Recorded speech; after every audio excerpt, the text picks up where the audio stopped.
président de la commission de la CEDEAO. Vous étiez tout récemment à Conakry.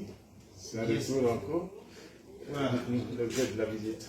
Et merci beaucoup, merci. Effectivement, comme vous l'avez remarqué, c'est ma troisième visite à Conakry depuis le 5 septembre 2021.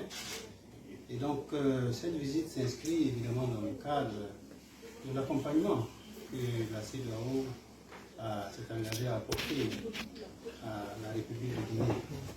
Donc, depuis le dernier sommet extraordinaire de la CEDEAO, il y a eu plusieurs actions, plusieurs décisions qui ont été prises.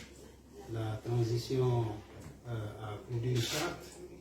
Il y a des nominations importantes qui ont été faites. Le gouvernement se met en place progressivement.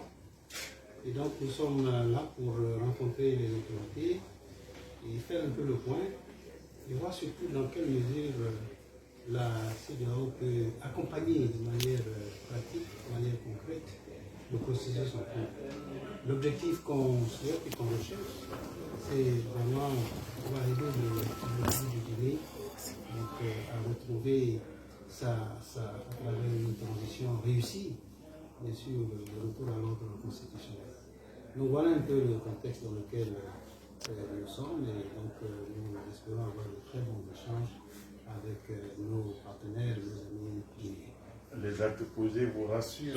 Et la visite du Premier ministre tout récemment à Accra aussi est rassurante. Oui, nous pensons qu'il y a eu quand même des actes positifs qui ont été posés et je crois qu'il faut le noter. Bien sûr, vous avez suivi le communiqué du sommet extraordinaire. Donc il y a encore des points sur lesquels nous devons continuer à échanger.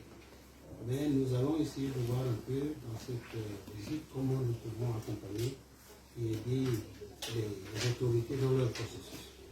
Donc voilà un peu l'objet principal de notre visite ici à Conakry. Merci. Nous vous souhaitons un bon séjour. Merci, merci. Allez-vous demander une durée pour la transition? Comme je l'ai dit, il y a des actes positifs qui ont été posés, il y a des aspects qui doivent continuer à faire l'objet de discussion. J'ai rappelé un peu les décisions du sommet extraordinaire. Donc, je crois que ce sont des points qui doivent faire l'objet d'échanges. On va continuer à discuter et voir dans quelle mesure, évidemment, les décisions qui ont été prises par le sommet peuvent être appliquées. Vous savez, il y a déjà, comme je